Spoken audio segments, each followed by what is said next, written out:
A cry in the dark. The moon hung low over the city, casting silvery shadows across the alleys and rooftops. 12-year-old Alex stared at his computer screen, the faint glow illuminating his face as the hum of the city outside his window filled the silence. His mother's voice broke the trance. "Alex, could you take the trash out? It's been night." "Sure, Mom," he replied, shutting his laptop. He didn't mind doing chores. It gave him a sense of responsibility, especially since his dad had passed away 2 years ago. Life had changed drastically, but he and his mom had grown closer, relying on each other to keep things running smoothly in their small apartment. Grabbing the garbage bag, Alex slipped on his sneakers and headed to the back door. The hallway leading to the alley was dimly lit, the flickering fluorescent bulb overhead casting eerie shadows that made the peeling paint on the walls seem alive. He pushed open the creaky door, shivering slightly as the cool night air hit his skin. The alley was quiet, save for the distant hum of traffic and the occasional barking of a dog. Alex moved quickly, his sneakers crunching on the gravel as he approached the large dumpster at the end of the narrow passage. He tossed the garbage bag in, the sound echoing in the stillness. As he turned to leave, a faint noise stopped him. It was soft at first, almost imperceptible, a cry, weak and high-pitched, coming from somewhere nearby. Alex froze, his heart pounding as he scanned the alley.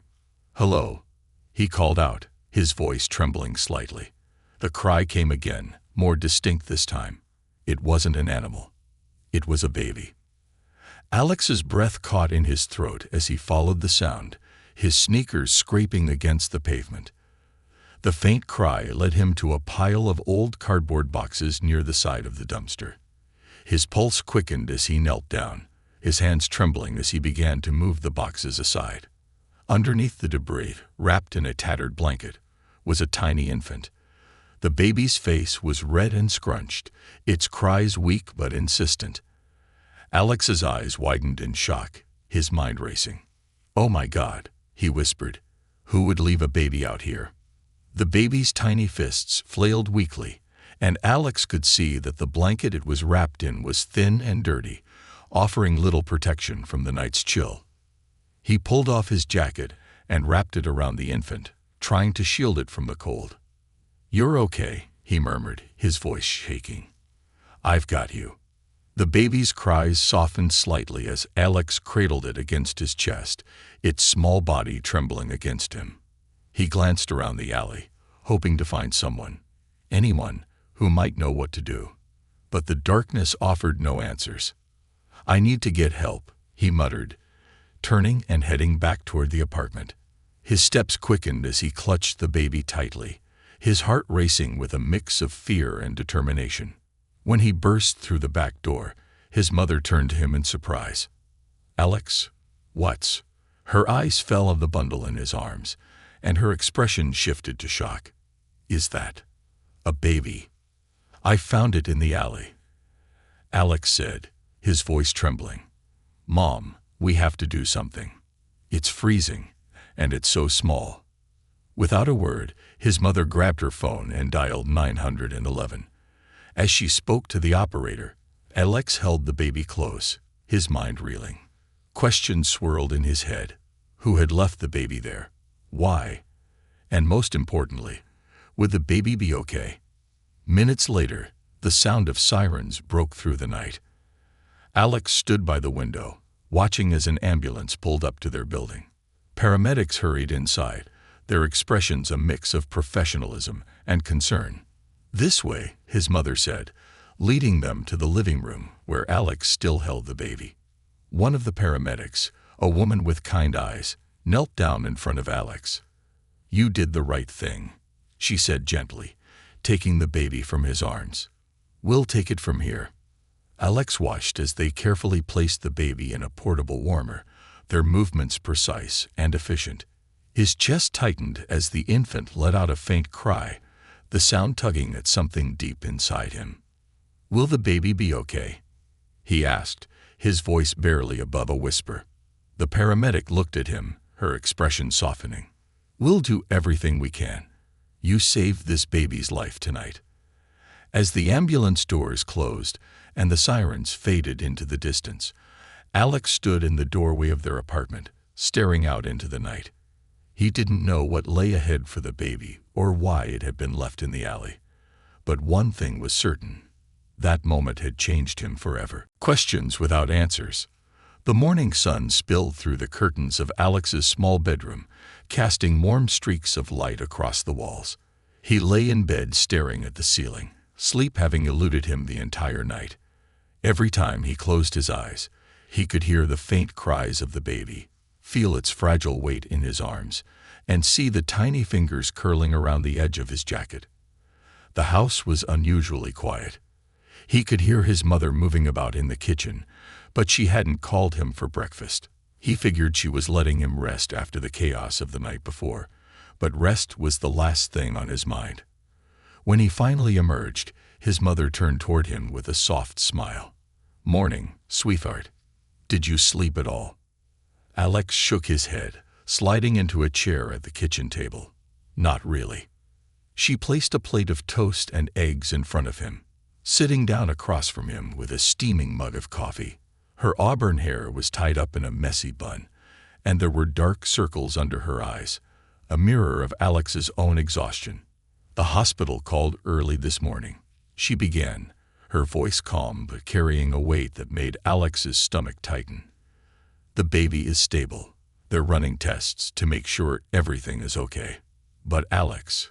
He looked up, the knot in his stomach tightening further. "They're not sure what's going to happen yet. Social services is involved now. They'll try to figure out who the baby's parents are." Alex frowned, pushing his eggs around his plate with his fork. What if they don't find them? His mother sighed, her eyes softening. "Then the baby will likely go into the foster care system." "That doesn't seem fair," Alex muttered, his appetite disappearing entirely. "The baby didn't do anything wrong. Why would someone just leave it like that?" "I don't know," she admitted. "People do desperate things when they're scared or feel like they don't have any other options.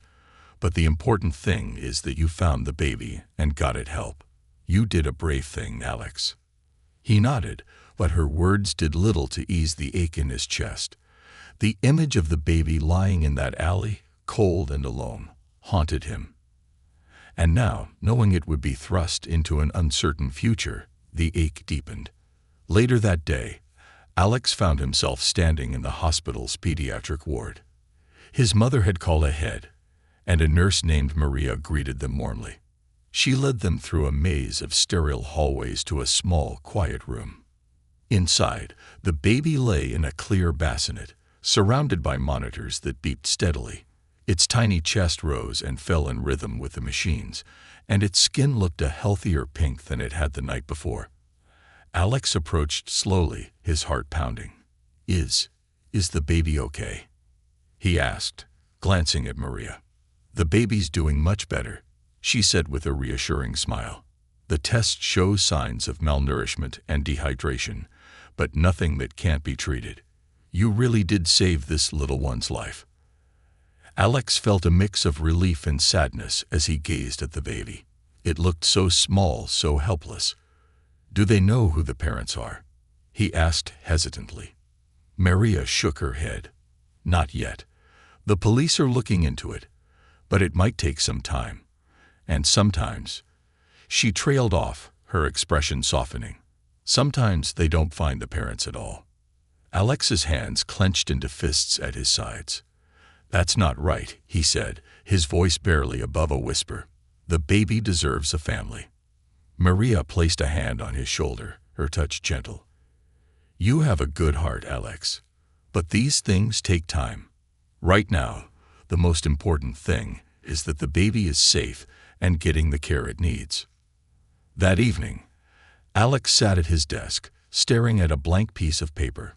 He couldn't stop thinking about the baby, about the questions that seemed to have no answers. Who were the parents?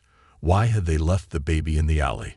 Were they scared, desperate, or had they simply not cared? He picked up his pen and began to write, the words pouring out of him in a torrent. He wrote about finding the baby, about the fear and helplessness he'd felt, and about the determination that had driven him to act. He wrote about the hospital, about the kind nurses and doctors who were doing their best to help. And he wrote about the questions that still haunted him, the questions he desperately wanted answers to.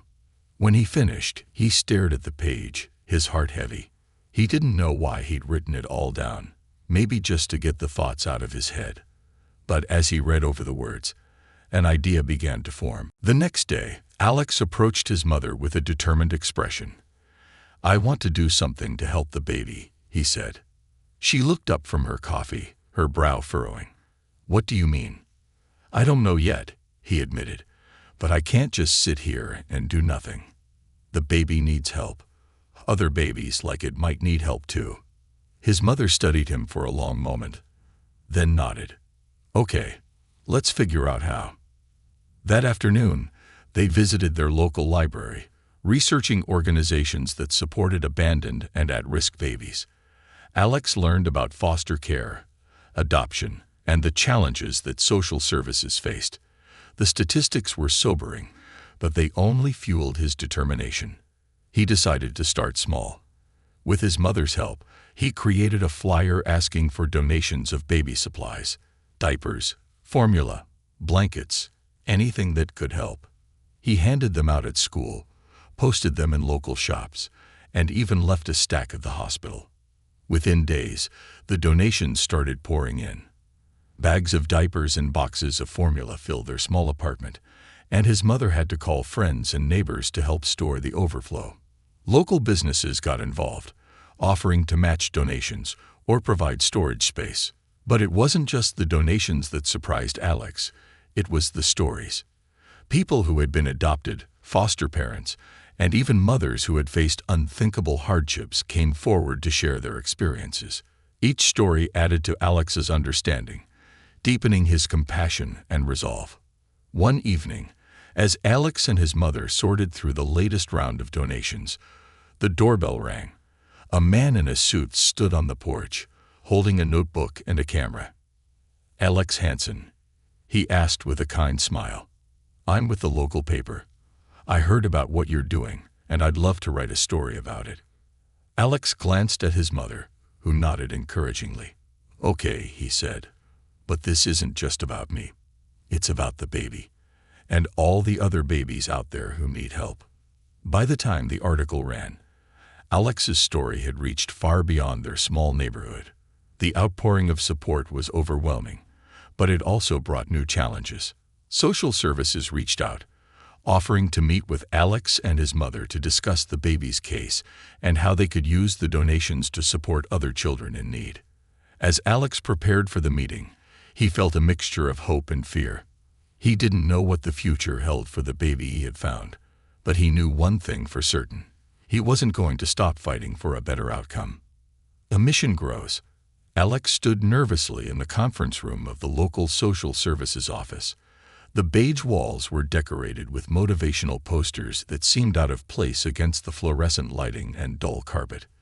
His mother sat beside him, her hand resting on his shoulder, a gesture of comfort as much as one of quiet pride. Across the table, two women and a man, each dressed in professional attire, sifted through a stack of papers. Their name tags read Sandra Lewis, caseworker, Paul Bennett, regional director, and Helen Marks, child welfare coordinator. They exchanged quiet words, occasionally glancing at Alex. "Alex," Sandra began, her tone warm but measured. "Thank you for coming. I've read the news articles, and I must say, it's incredible what you've done. Finding the baby, getting help, and now rallying the community. It's remarkable." Alex nodded, his palms damp as he gripped the edge of his chair. "Thank you, but this isn't just about me. It's about making sure that baby, and others like it, are safe." Sandra smiled gently, but Paul leaned forward, his brow furrowed. "That's what we want to talk about. The baby you found, Baby Doe, as we're calling them for now, is still in the hospital. They're stable, but the long-term situation is more complex. As you know, our job is to find a permanent home. either with family or through the foster system. Have you found the parents yet? Alex asked quickly. Helen, who had been quiet so far, shook her head. No. We've run DNA tests and checked missing persons reports, but there's no match yet. The baby's blanket was store-bought, and there's no evidence to trace back to anyone. Cases like this, they're not uncommon. The words hit Alex like a punch to the gut. Not uncommon, he repeated. How can babies just disappear and no one knows where they come from? Sandra sighed. It's heartbreaking, Alex, but it happens. Sometimes the parents are in impossible situations, homelessness, addiction, abuse. They make choices out of desperation, thinking it's best for the child. That doesn't make it right, but it's the reality we deal with. Alex's chest tightened, anger and sadness swirling together. So what happens to the baby now? We're still working on that, Paul said. Your fundraiser has been a big help. The donations will cover medical expenses and provide supplies for other children in need. But we need to focus on finding Baby Doe a stable, loving home. As they left the meeting, Alex felt a gnawing sense of frustration. He'd expected answers, a plan, something concrete. Instead, he felt like the baby's fate was a question mark, dangling precariously over an uncertain future. His mother placed a hand on his back as they walked to the car. You've done more than most adults would, Alex. You've brought attention to something important, but you have to trust that the people in charge know what they're doing. Alex nodded silently, but his mind was already racing. He wasn't ready to let go. Not yet. Over the next few days, Alex threw himself into his mission. The donations continued to pour in, filling every available inch of their apartment. His mother joked that they would soon need to rent a storage unit. But amidst the activity, Alex's thoughts kept drifting back to the baby.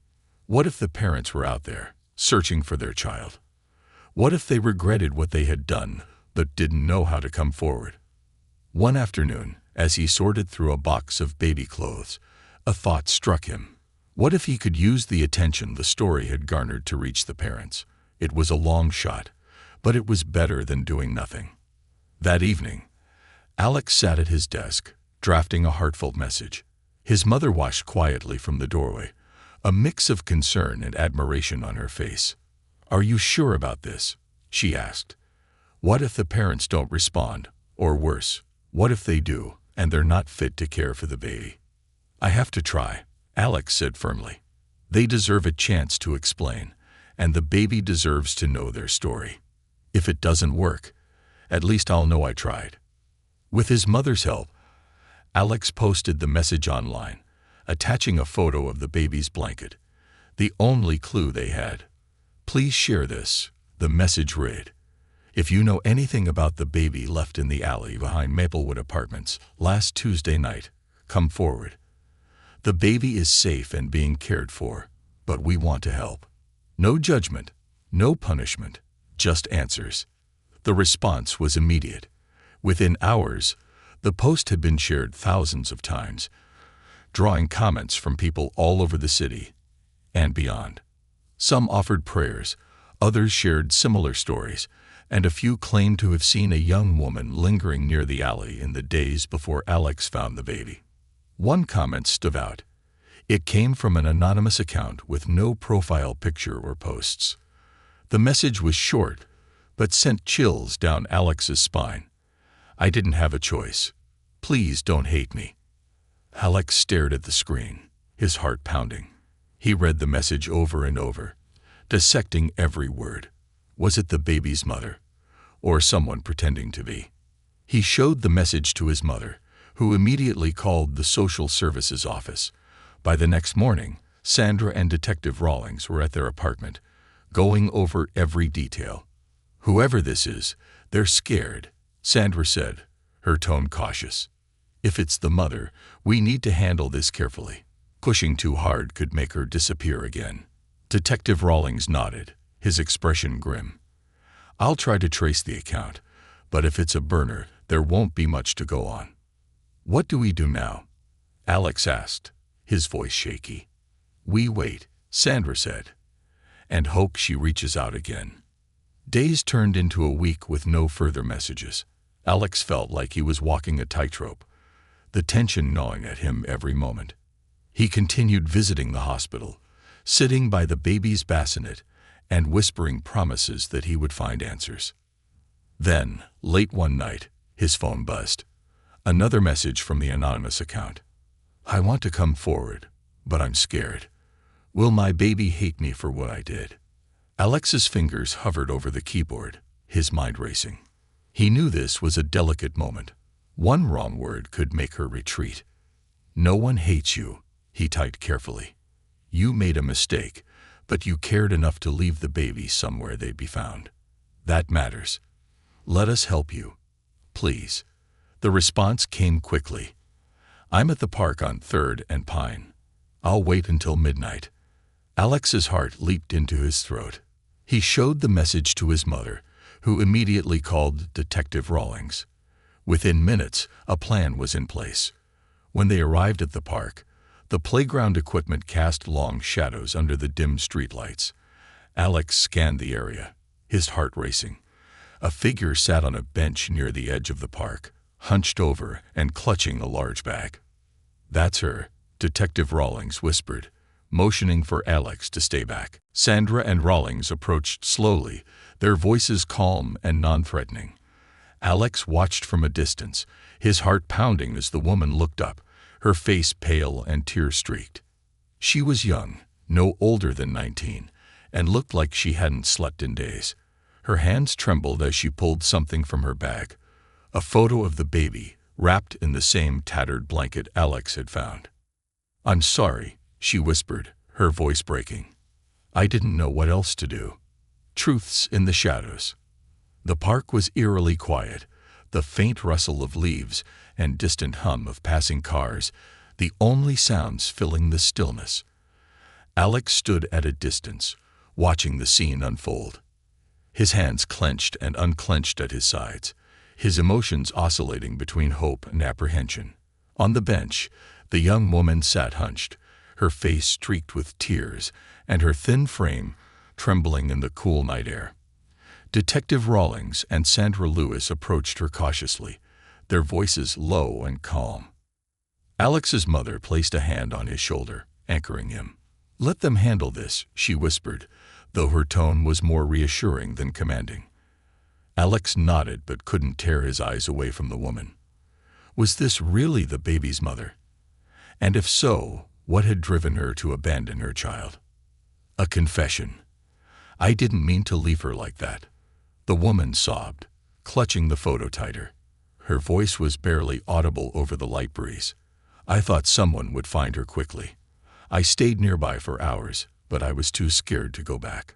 Sandra knelt beside her, her expression soft and empathetic. What's your name, sweetheart? The woman hesitated, her gaze darting around nervously before she finally whispered, Maddie.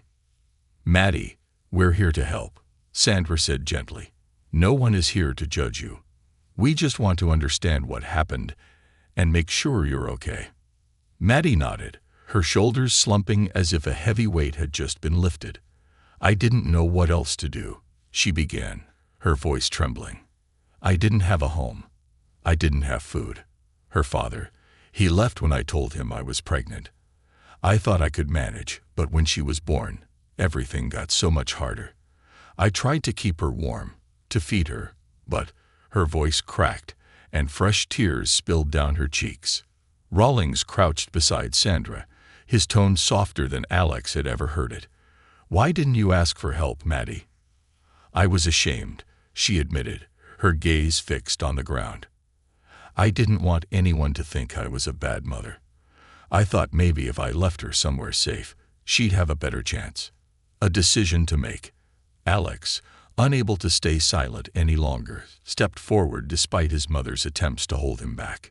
You didn't just leave her anywhere, he said, his voice steady but tinged with emotion. You left her in an alley in the cold. She could have. He stopped himself, swallowing the lump in his throat. She could have died. Maddie flinched at his words, her hands trembling as she pressed the photo to her chest. "I know," she whispered. "I think about that every day. I was wrong. I was so wrong." Sandra shot Alex a warning glance but allowed him to continue. He took a deep breath, his anger giving way to something else: compassion. "She's okay now," Alex said, his tone softening. "She's in the hospital. But she needs more than just care. She needs someone who loves her." Maddie's tear-filled eyes met his. "I love her," she said desperately. "I do. I didn't know how to take care of her." Sandra stepped in, her voice firm yet kind.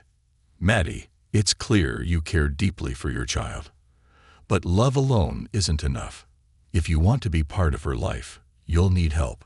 There are programs and resources available, but you have to be willing to work with us." The road to redemption. Over the next week, Maddie's story became clearer. She had grown up in foster care herself, bouncing from one home to another until she aged out of the system at 18. With no family, no support, and limited education, she had struggled to find steady work. When she discovered she was pregnant, her already fragile life fell apart. "I wanted to keep her," Maddie told Sandra during one of their sessions. "I wanted to give her the life I never had, but I didn't know how."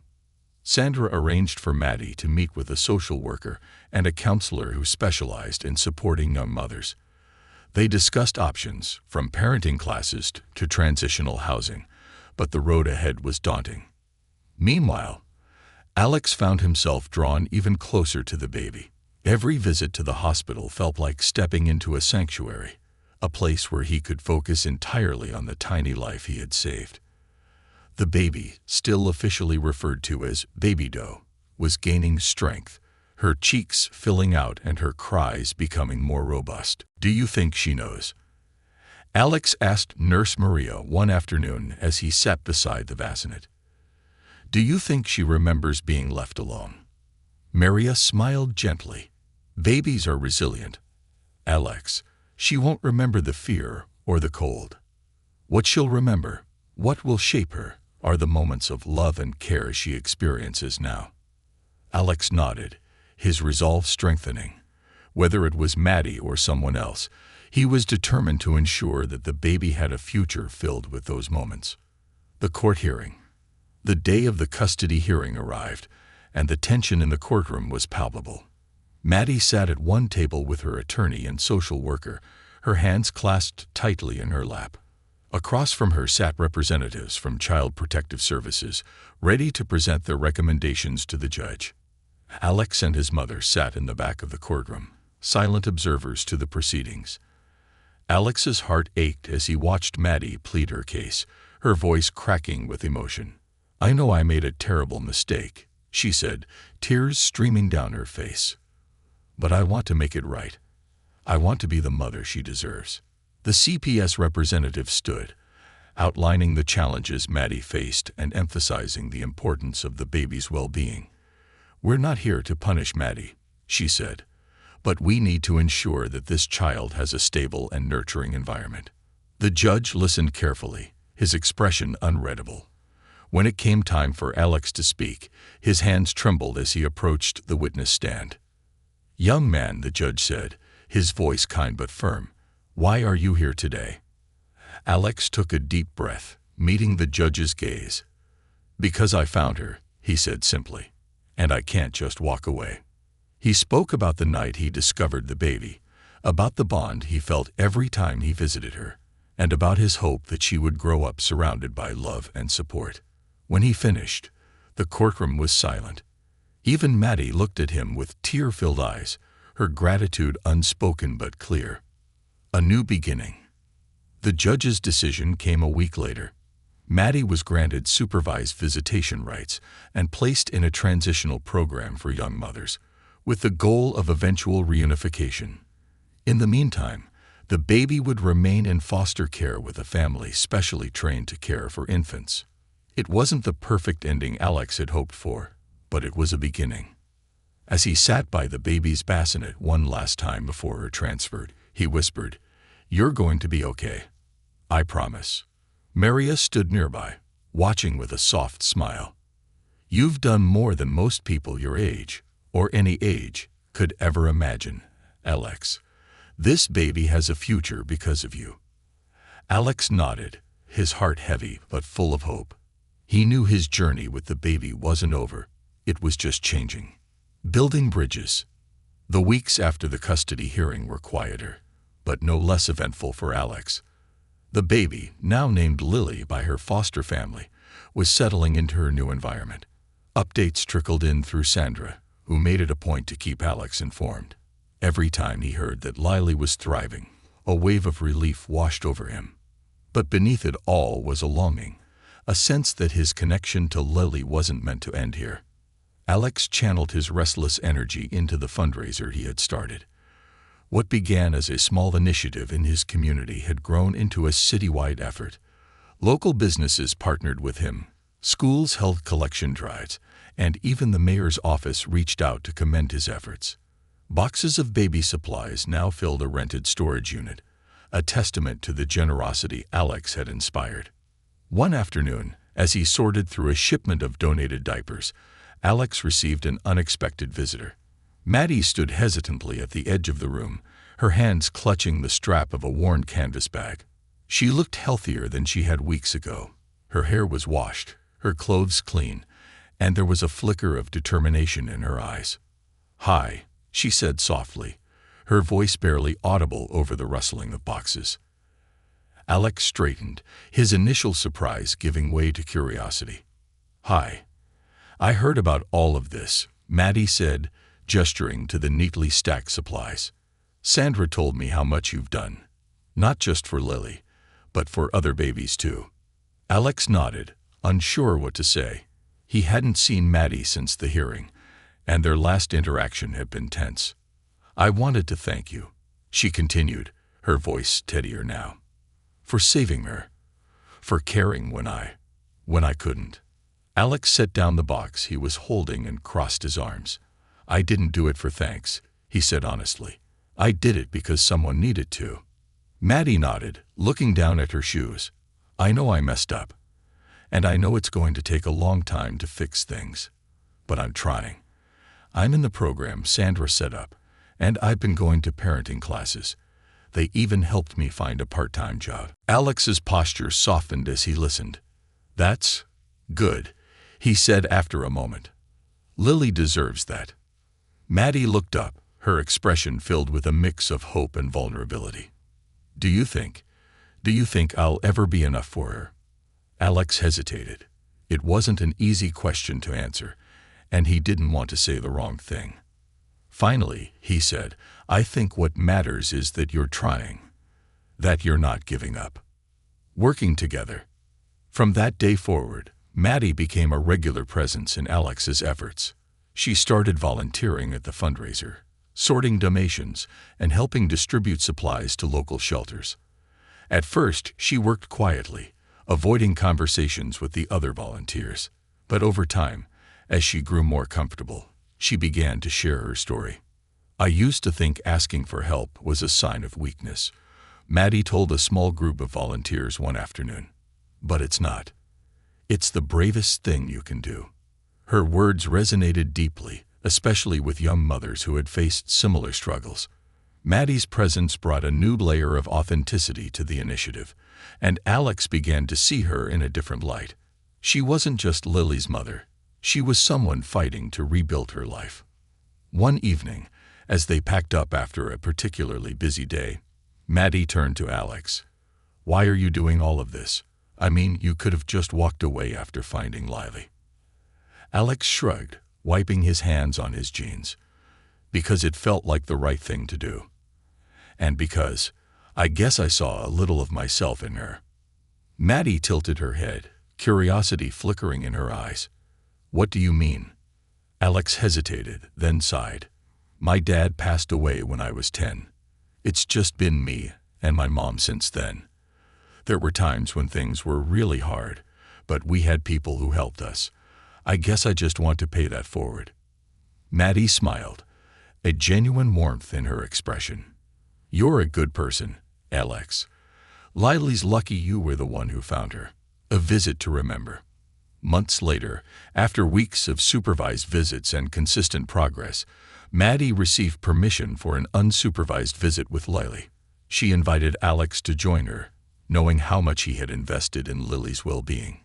The visit took place at the foster family's home, a cozy, welcoming space filled with toys and framed photos. Lily, now 6 months old, had grown into a lively, curious baby. Her chubby cheeks and bright eyes were a testament to the care she had received. When Maddie picked her up, tears welled in her eyes. "Hi, baby girl," she whispered, holding Lily close. "Mommy's here." Alex watched from a distance, his chest tightening with emotion. It was the first time he had seen Maddie hold Lily, and the sight was both heartbreaking and hopeful. The foster parents, a kind couple named Sarah and Mark, were gracious hosts. They spoke warmly about Lily's milestones, her first laugh, her growing fascination with brightly colored toys, and reassured Maddie that Lily was thriving. "She's a strong little girl," Sarah said, smiling at Maddie. "You can see it in her eyes. She's a fighter." Alex spent most of the visit on the floor, playing peekaboo with Lily and making her giggle. When it was time to leave, he felt an ache in his chest, but also a sense of peace. Lily was surrounded by love, and Maddie was working tirelessly to earn her place in her daughter's life. A new chapter. As the months passed, Maddie continued to make progress.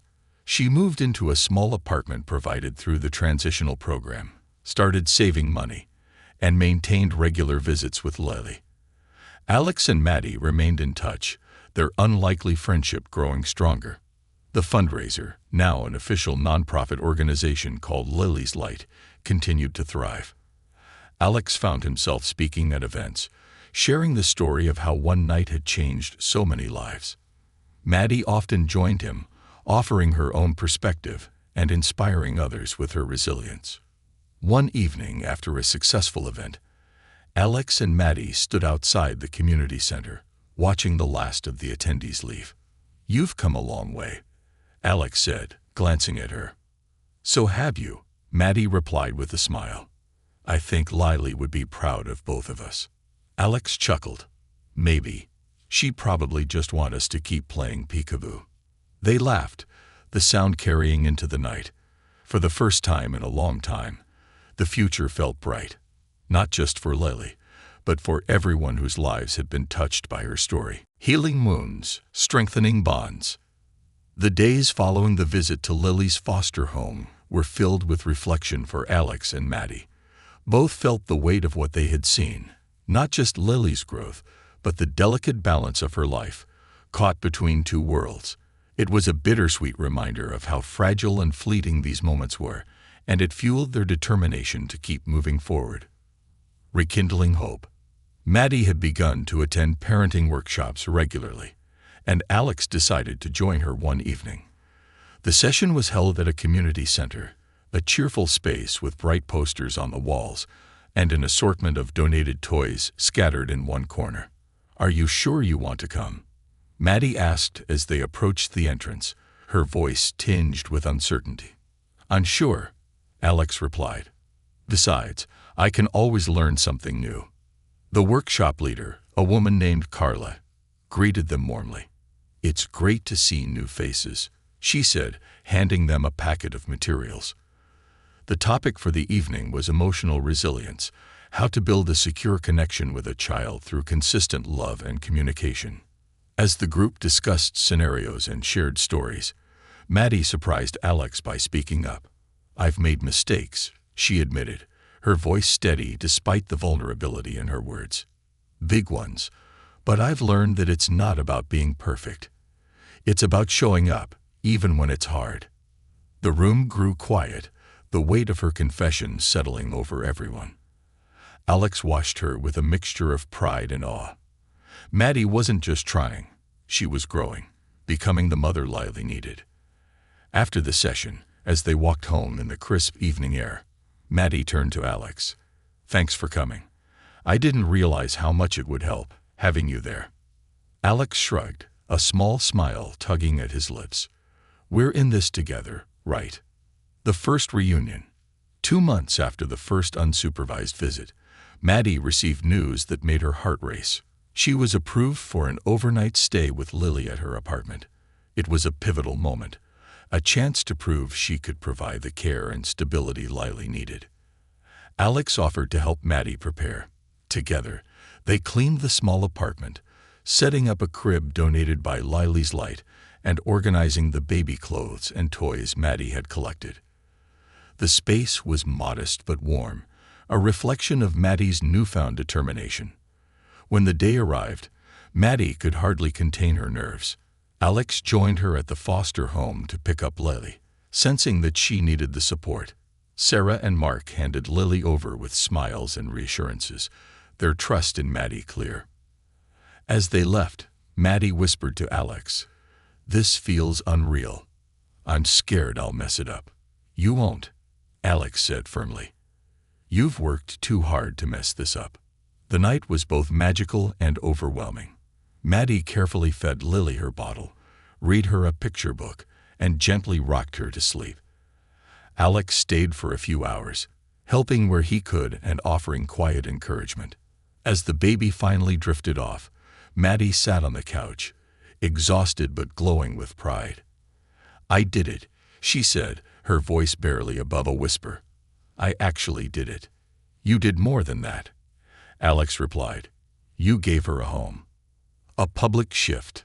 As Lily's Light gained recognition, Alex was invited to speak at a city council meeting about the organization's impact. He felt nervous at the prospect of addressing such a formal group, but Maddie encouraged him.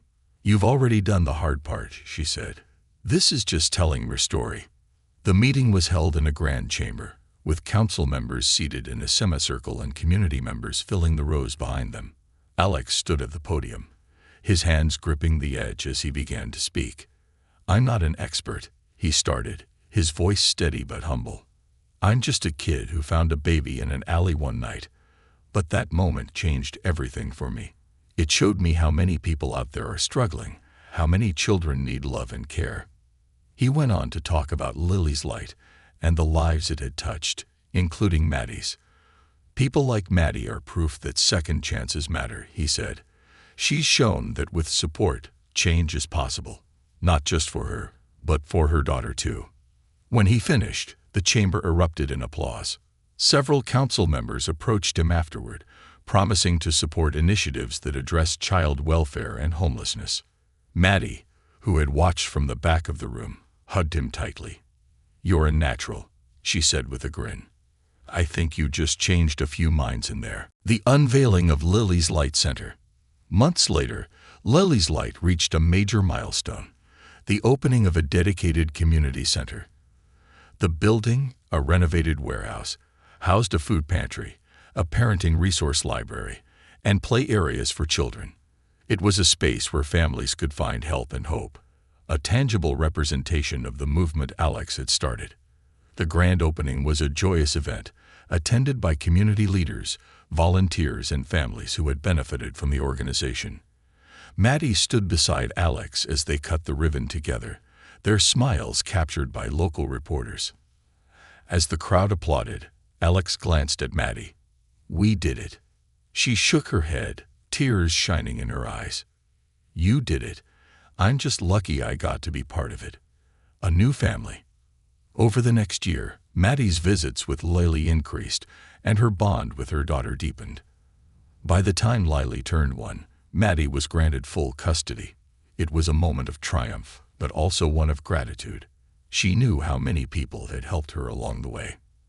Alex remained a constant presence in their lives, visiting often and playing the role of honorary uncle. Watching Lily grow and thrive was a reminder of why he had started this journey, and it filled him with a quiet sense of purpose. One evening, as they gathered at Maddie's apartment to celebrate Lily's first birthday, Alex looked around the room. The once empty space was now filled with laughter, love, and a future he couldn't have imagined that fateful night in the alley. "I told you we'd make it," Maddie said, handing him a slice of cake. Alex smiled, his heart full. "We didn't just make it," he replied. "We made something better." Full circle and new beginnings. The air was warm with the promise of spring as Alex stood in the middle of the bustling Lily's Light Community Center.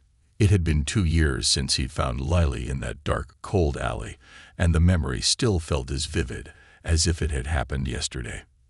But today, the weight of that moment was replaced by something lighter: hope. Children's laughter echoed off the freshly painted walls, mingling with the chatter of parents and volunteers. Alex adjusted a stack of books on a table labeled Parenting Resources before stepping back to admire the turnout.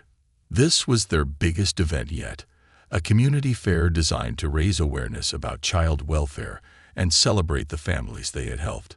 A celebration of growth. Maddie appeared by his side, carrying Lily on her hip. At 3 years old, Lily had transformed into a bright-eyed, curious toddler with chubby cheeks and an infectious giggle. She reached for Alex, her tiny hands opening and closing in an unmistakable demand. "Uncle Alex," Lily said, her voice high-pitched and insistent. Alex laughed, taking her into his arms. "Well, hello there, birthday girl. Someone's getting heavy." Maddie smiled, the kind of smile that spoke of gratitude and pride. "She's been asking about you all morning. She thinks you're some kind of superhero." Alex looked down at Lily, whose wide eyes sparkled with excitement. "Superhero, huh? Does that mean I get cake today?" Lily giggled, wrapping her arms around his neck. Lots of cake. The fair was in full swing now, with families moving between booths offering everything from free childcare resources to job placement services. Alex spotted a familiar face in the crowd. Detective Rawlings, dressed casually in jeans and a polo shirt, chatting with Sandra Lewis. Rawlings caught Alex's eye and waved him over. "Kid, this is impressive," he said, gesturing to the crowd. "I've seen a lot of community initiatives in my time, but this, you've created something special." "It wasn't just me," Alex said, glancing at Maddie and Lily. "It was all of us." The return of the past. As the day progressed, Alex noticed a woman standing at the edge of the room, her posture hesitant. She looked out of place among the cheerful families, her hands clutching a worn purse. Her gaze darted nervously around the room before landing on Alex. "Excuse me," she said softly, her voice barely audible over the noise. Alex turned toward her, his brow furrowing.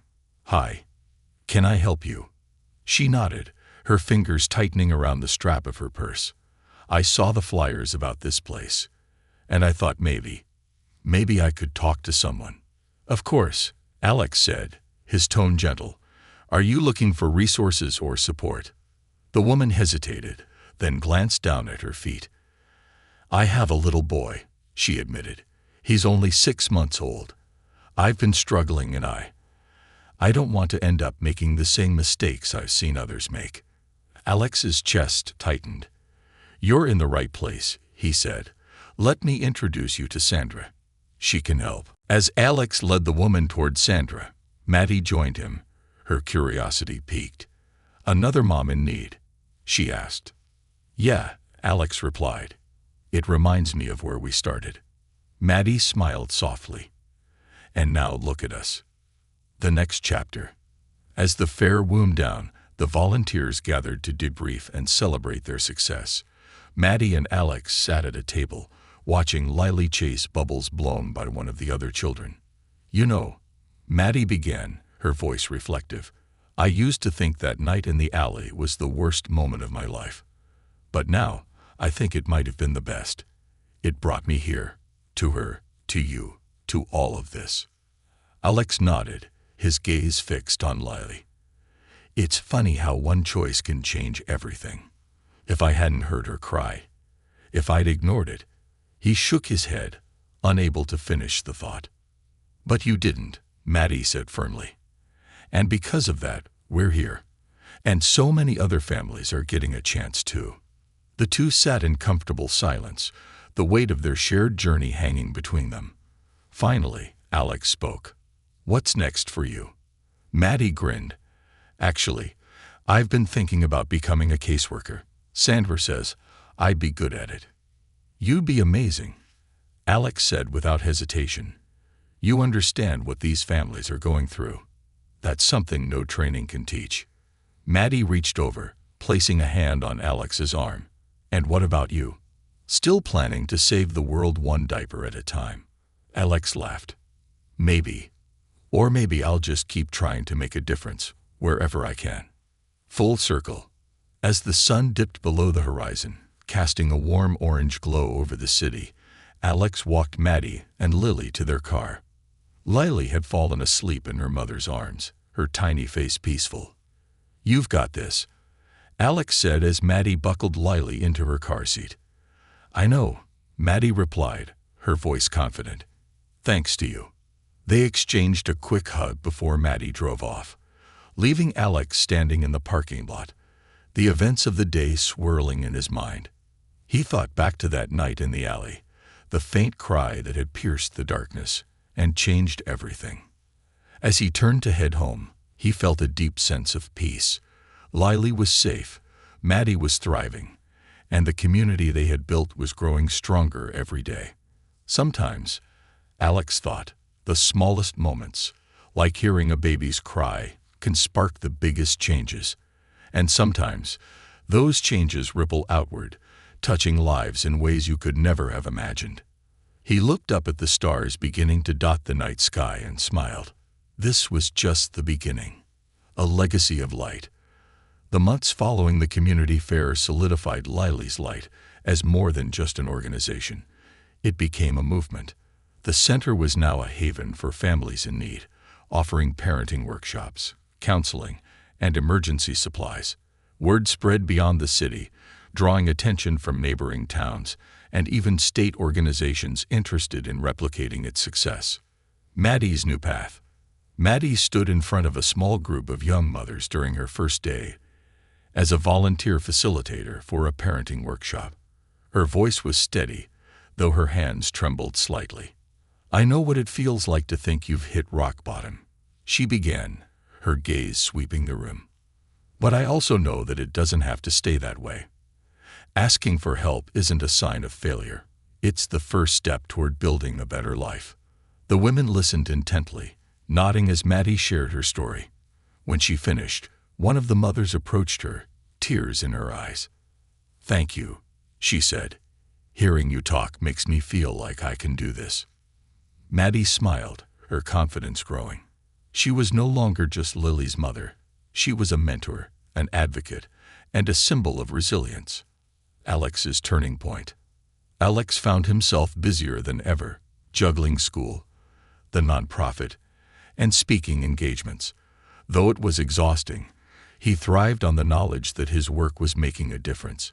Yet, as Lily's light expanded, Alex began to feel the weight of responsibility. One evening, as he sat at his desk drafting a proposal for additional funding, his mother entered the room. You've been at this all day, she said gently. Take a break. I can't, Alex replied, his voice tinged with frustration. There's too much to do. His mother sat beside him, placing a hand on his arm. Alex, you've done more than anyone could have imagined, but you can't carry this alone. That's why you built a team. Let them help. Her words stayed with him, and the next day, Alex called a meeting with his core group of volunteers. I need to step back a little, he admitted. Not because I don't care, but because I need to make sure I can keep caring without burning out. The team rallied around him, assuring him that they would share the load. For the first time in months, Alex felt like he could breathe. Lily's second birthday. By the time Lily's second birthday arrived, she was a bundle of energy, running around the apartment with her favorite stuffed bunny in hand. Maddie had invited Alex, along with a few close friends and family, to celebrate the milestone. The party was simple, a homemade cake, colorful balloons, and a few presents, but it was filled with love and laughter. Alex watched as Lily opened a gift he had picked out, a storybook about courage. She squealed with delight, immediately flipping through the pages. You've spoiled her, Maddie teased, nudging him. She deserves it, Alex replied, smiling as Lily climbed into his lap to show him the pictures. As the evening wound down, Maddie pulled Alex aside. "I don't know how to thank you," she said, her voice soft. "You gave me the chance to be her mom. You didn't have to, but you did." "You're the one who made it work," Alex replied. "I just believed you could." Maddie hugged him tightly, and for a moment they stood in silence, the weight of their shared journey binding them. A ripple effect. Years later, Alex stood at the podium of a packed auditorium. He had been invited to speak at a national conference on child welfare, a testament to the impact Lily's light had made. As he gazed at the audience, his mind drifted back to that fateful night in the alley. "I was just a kid," he began, his voice steady but filled with emotion. "I didn't set out to change the world. I just heard a cry for help and followed it." He spoke about the baby he had found, the people who had rallied around him, and the way one act of compassion had grown into something much larger. "But this isn't just my story," he concluded. "It's Maddie's story. It's Lily's story. It's the story of every family that found hope because someone cared enough to help." The room erupted in applause, but Alex's thoughts were elsewhere. He thought of Maddie, now working as a caseworker and thriving as a mother. He thought of Lily, who had grown into a bright and confident child, her laughter a constant reminder of why he had started this journey. And he thought of the countless lives that had been touched by Lily's light, each one a ripple in a vast ocean of change. Full circle. That night, Alex visited the alley where it had all begun. The space was different now. Cleaner, brighter, with a mural on one wall depicting a child reaching for a star. It was a tribute to Lily's light, painted by local artists as a symbol of hope. Alex stood in the quiet, the faint hum of the city around him. He closed his eyes, hearing in his mind the faint cry that had once pierced the darkness. That single sound had set everything in motion. "You saved her," a voice said behind him. Alex turned to see Maddie, holding Lily's hand. The little girl grinned up at him, her eyes sparkling. "Uncle Alex," she exclaimed, running to him. He scooped her up, holding her close. "You're getting too big for this," he teased, though his smile betrayed his joy. As they stood together, the three of them framed by the mural, Alex felt a profound sense of peace. The journey had been long and full of challenges, but it had brought them here, to a place where light replaced darkness, and hope overcame despair. "I didn't just save her," Alex said, glancing at Maddie. "We saved each other." And with that, they walked away from the alley, stepping into a future that was bright with possibilities.